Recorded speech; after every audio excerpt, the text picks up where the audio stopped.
നേതൃത്വത്തിന്റെ മുൻകൈയിലാണോ ഇത്രയും ഈ നാളുകൾ അത്രയും ചർച്ച നടന്നിരിക്കുന്നത് ജമാഅത്തെ ഇസ്ലാമിയായിട്ട്? CPM നേതൃത്വത്തിന്റെ മുൻകൈയിൽ ആണ് എന്ന് പറയാൻ കഴിയില്ല.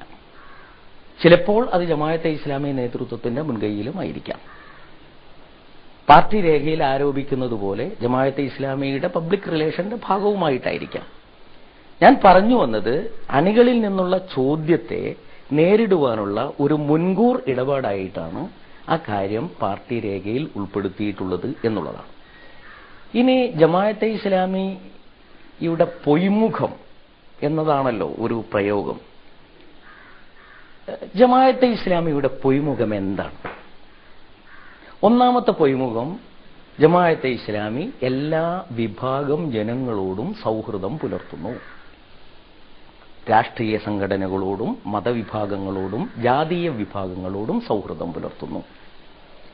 രണ്ടാമതായി, ജമാഅത്തെ ഇസ്ലാമിയുടെയും അതിന്റെ പോഷക സംഘടനകളുടെയും സേവന പ്രവർത്തനങ്ങളിൽ എല്ലാ വിഭാഗം ആളുകളും ഗുണഭോക്താക്കളാണ്.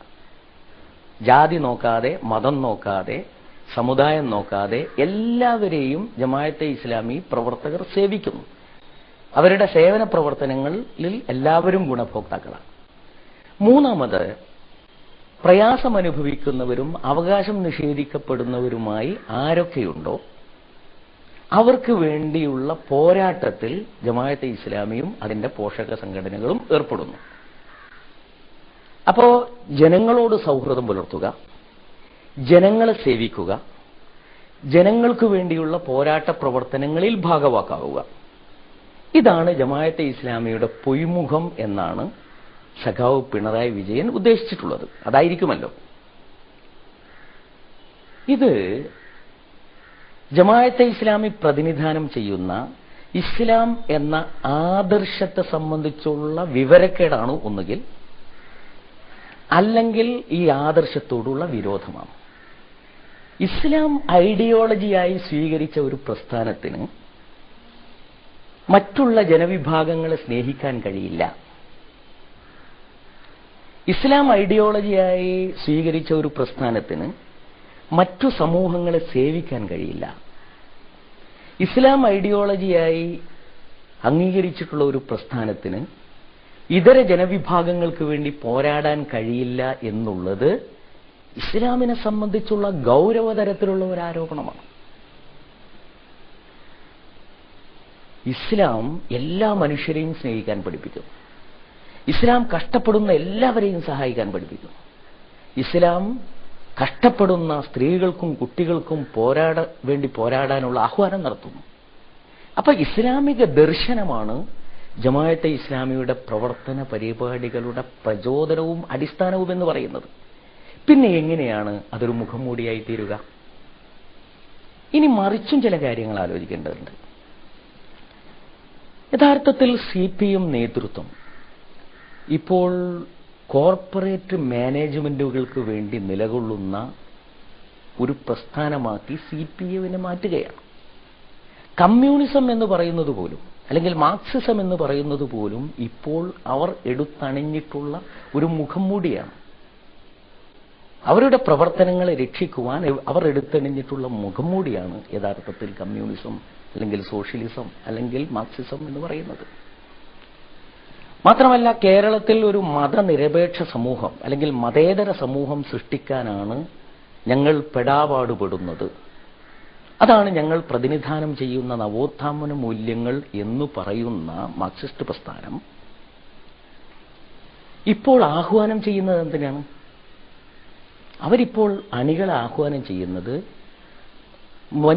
കേരളീയ സമൂഹത്തിനകത്തെ മുഴുവൻ ജാതി ഉപജാതീയ വിഭാഗങ്ങളെയും മുഴുവൻ മതവിഭാഗങ്ങളെയും ഓരോ മതത്തിനകത്തുമുള്ള വ്യത്യസ്ത ഗ്രൂപ്പുകളെയും തമ്മിലകറ്റുന്നതിനു വേണ്ടിയുള്ള ആഹ്വാനമാണ്. വർഗീയ ധ്രുവീകരണത്തിന്റെയും സാമുദായിക ധ്രുവീകരണത്തിന്റെയും സകല സാധ്യതകളെയും ഉപയോഗപ്പെടുത്തുവാനുള്ള ആഹ്വാനമാണ്.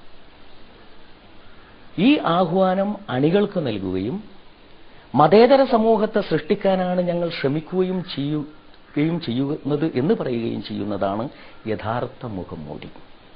കൊല്ലത്ത് ഒരു മൈക്ക് ഓഫാക്കാൻ മറന്നതുകൊണ്ട് ഈ മുഖം മൂടി സ്വയം ഉരിഞ്ഞ് ചാടുകയാണ് ചെയ്തിട്ടുള്ളത്.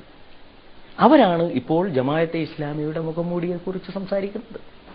ഇപ്പൊ നേരത്തെ താങ്കളുടെ നിലപാട് വ്യക്തമാക്കാൻ വിളിച്ച വാർത്താ സമ്മേളനത്തിൽ താങ്കൾ പിണറായി വിജയനെതിരെ വളരെ രൂക്ഷമായ വിമർശനമാണ് നടത്തിയത്. അദ്ദേഹം ഇപ്പോൾ പൊതുവേദികൾ നടത്തിക്കൊണ്ടിരിക്കുന്നത് താങ്കളെ വ്യക്തിപരമായും ജമാഅത്തെ ഇസ്ലാമിയെ പൊതുവിൽ വിമർശനങ്ങൾ ഉയർത്തുന്നുണ്ട്. ഈ ഒരു സാഹചര്യത്തിൽ നിങ്ങൾ തമ്മിലുള്ള വ്യക്തിബന്ധം, അതായത് നിങ്ങളൊരു സജീവമായ ചർച്ചകൾ ഇതിനു മുമ്പ് വ്യക്തിപരമായി നടത്തിയിട്ടുണ്ടോ ഈ പാർട്ടിയും സംഘടനയും തമ്മിൽ? ജമാഅത്തെ ഇസ്ലാമി രാഷ്ട്രീയ നിലപാടുകൾ സ്വീകരിക്കുന്നത് വിവിധ രാഷ്ട്രീയ സംഘടനകളുമായി ചർച്ച നടത്തിയതിനു ശേഷമാണ്. ഞങ്ങൾക്ക് പറയാനുള്ളത് അവരോട് പറയും, അവർക്ക് പറയാനുള്ളത് ഞങ്ങളോടും പറയും. മാത്രമല്ല, ആ ചർച്ചകളുടെ അടിസ്ഥാനത്തിൽ അവരുടെ മാനിഫെസ്റ്റോ നമ്മൾ പരിശോധിക്കും.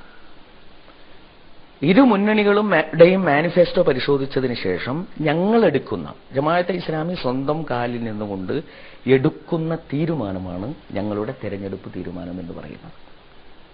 അതായത് ഏതെങ്കിലും ഒരു സംഘവുമായിട്ടുള്ള സംഭാഷണത്തെ മാത്രം ബേസ് ചെയ്തുകൊണ്ട്, അല്ലെങ്കിൽ അവരുമായിട്ടുള്ള ഒരു കരാറിന്റെ അടിസ്ഥാനത്തിൽ ഇതുവരെ ജമാഅത്തെ ഇസ്ലാമി തെരഞ്ഞെടുപ്പ് രാഷ്ട്രീയത്തിൽ തീരുമാനമെടുത്തിട്ടില്ല.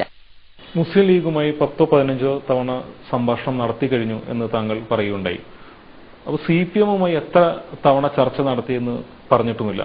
ഈ രണ്ടുപേരും, അതായത് CPM-ഉം മുസ്ലിം ലീഗും ഒരേപോലെ തന്നെ ജമാഅത്ത് ഇസ്ലാമിയുമായുള്ള എല്ലാ ബന്ധം അവസാനിപ്പിക്കുന്നതായി, അല്ലെങ്കിൽ അവരുമായി ചർച്ച നടത്തേണ്ടതില്ലെന്നും പ്രഖ്യാപിച്ചു കഴിഞ്ഞിട്ടുണ്ട്. CPM-ന്റെ കാര്യത്തിൽ എന്തുകൊണ്ടാണ് അത്ര രീതിയിൽ തുറന്നു പറയാത്തത്? മുസ്ലിം ലീഗിനെ സംബന്ധിച്ചാണ് വർത്തമാനങ്ങളെക്കുറിച്ച്, സംഭാഷണങ്ങളെക്കുറിച്ചുള്ള ഒരു വിവാദം അവർ തന്നെ ഉയർത്തിയിട്ടുള്ളത്. അവരുടെ ഇടയിലും വിവാദമായി തീർന്നു. ആ അർത്ഥത്തിൽ അത് വ്യക്തമാക്കേണ്ടതുണ്ട് എന്ന് ജമാഅത്തെ ഇസ്ലാമിക്ക് തോന്നി. മറ്റേതെങ്കിലും രാഷ്ട്രീയ പാർട്ടി നേതാക്കന്മാരുമായുള്ള സംഭാഷണത്തിന്റെ ഒരു കാര്യം വ്യക്തമാക്കാനുള്ള ഒരു സന്ദർഭം വന്നിട്ടില്ല. അങ്ങനെ ഒരു സന്ദർഭം വരുന്നുവെങ്കിൽ അങ്ങനെ ചെയ്യുന്നതിന് കുഴപ്പവുമില്ല. ഏതെങ്കിലും ഒരു നേതാവുമായി സംഭാഷണം നടത്തുമ്പോൾ ഈ സംഭാഷണം രഹസ്യ സ്വഭാവത്തിലുള്ളതാണെന്നോ, ഈ സംഭാഷണം നടത്തുന്നു എന്നുള്ള കാര്യം കേരളീയ ജനത അറിയാൻ പാടില്ലാത്ത ഒരു മഹാപാതകമാണെന്നോ ജമാഅത്തെ ഇസ്ലാമിക്ക് തോന്നിയിട്ടില്ല. അവരാരും നമ്മളോടും പറഞ്ഞിട്ടില്ല.